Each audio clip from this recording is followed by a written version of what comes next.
Hi everyone, delonewolf here and welcome back to the Sunday recap, my weekly vlog where I talk a bit about my last week in games. And while we'll start with EVE Online, I will also start with a quick notice. It is super busy at my work at the moment. Last week was kind of crazy, so I had very little time or energy to play a lot of games, and that has had an impact on EVE Online as well.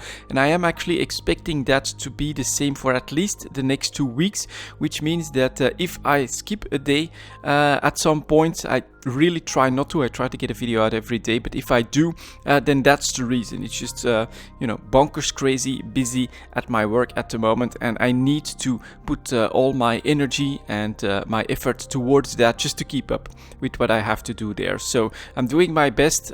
Don't blame me if I skip a day on a video. So far on the schedule it looks okay, but it does take a lot of effort, and so that means I played a lot less EVE Online than average last week. All I managed to do was to keep up with the BPCs, to keep up with PI and the skilling spree. I did manage to do that as well. Of course, I just log in, basically do my PI, check my blueprint copies. If it's worth it, I take a trip to Jita, put up some extra contracts and then come back. And then of course, also getting my Ishtar, look for an anomaly, get a couple of rats. I usually just hunt for a refuge, finish that one. I've got my skill points. And then if I find more time, on a few evenings, I found more time for some small exploration sessions. Nothing too major, focusing mostly on the data sites and the good combat sites. Hadn't had that many good drops, but I found a couple 4 out of 10s that yielded a decent result. Went into a couple vigils as well. Those don't take a long time actually, if you just blast through to the objectives. And it felt decently rewarding for the time that I've spent in EVE Online basically last week. So no progress on the implant set that I'm building. The 5 of them are ready, of course. Took like less than 2 hours I think to construct them, so construction time for these mimesis implants are not a bottleneck or a problem at all. It's really fast to build them.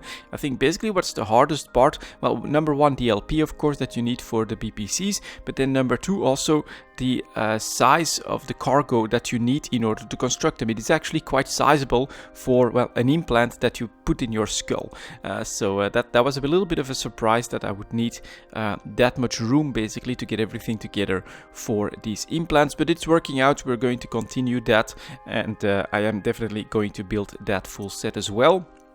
On the news front, we had a patch I think for the bushers, and then the changes to the Ansiplex jump gates, I believe they are called, in Nullsec, where they now have like just a couple of weeks to put them in the right spots, not so close to certain defensive structures, in order to keep them online, because CCP has listened to the player base on that feedback to not grandfather in those jump gates that were already set close to structures, but to basically force everyone to move them outside of that, so that they can become more important or more effective content drivers, conflict drivers in the game. So I think that everyone is pretty happy with that choice. That does mean that the Nullsec logistics guys have some work to do there as well. And then, well, if Korea launched, I think we saw some nice numbers, but that's kind of normal when something very new launches.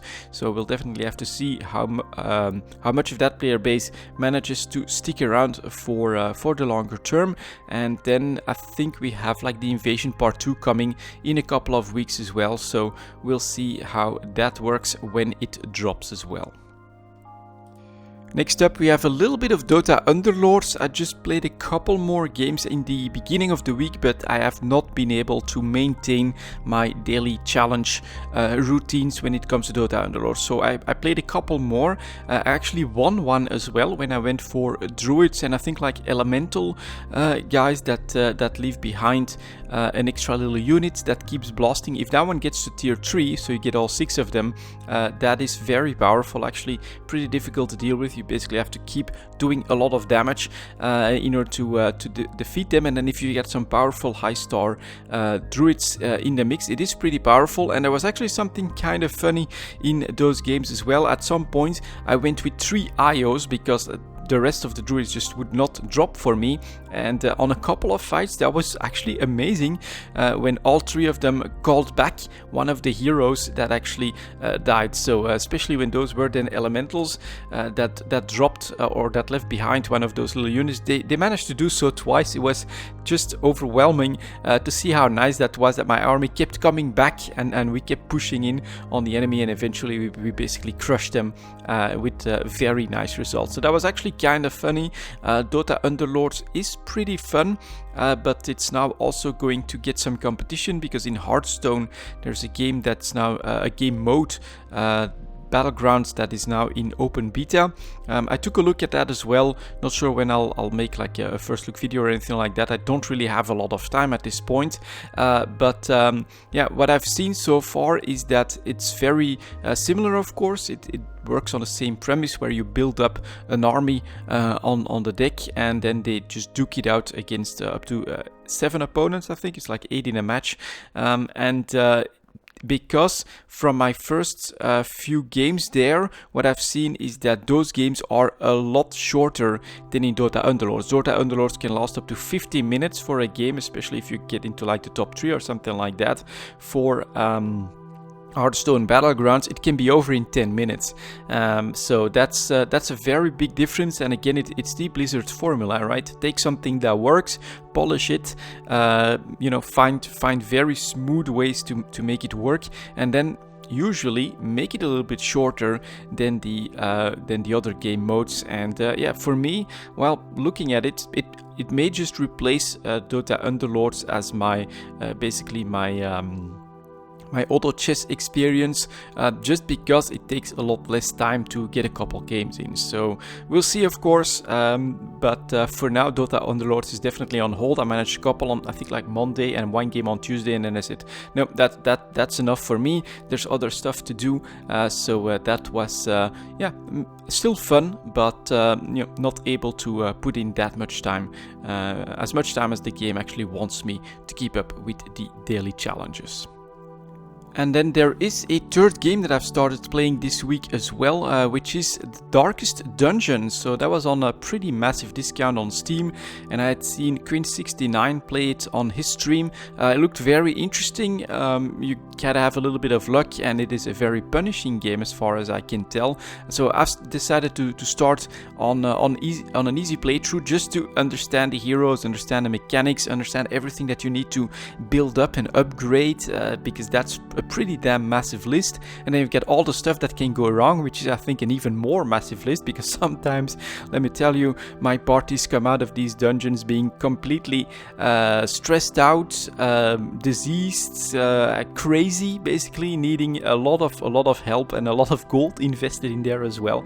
It's a nice management game with this, dungeon RNG roguelike have experience there. I'm super impressed with what I've seen so far. I definitely still have a lot to learn in the game as well, but I'm really sure that I'm gonna manage a nice series out of that too, because it basically tells a story that's always going to be unique to what you do and what you decide to do when it comes to all of these dungeon runs. I do think that I can build up an A team already that feels pretty damn strong, that's got a healer, got a strong front line, and can actually do some AoE and some nice pinpointed damage, but I still have a super lot to learn, because there's some classes that I haven't even seen in the rotation, because I get items for like leper and things like that, which I haven't even seen. And so it's I think gonna be a lot of fun to basically try to manage all of these aspects of the game and try to build the ultimate team that can basically, I don't know, clear everything quickly enough, defeat the enemies quickly enough, with being able to hit every spot, or being able to have a lot of AoE, or maybe a lot of staying power with lots of healing and self-healing and things like that. Super interesting, super fun game in my opinion so far, and definitely something that is going to take quite a bit of time to fully explore, fully master, which I don't have that much of it at the moment, but I'm doing my best. And this is one where I say, yeah, I'm having a lot of fun.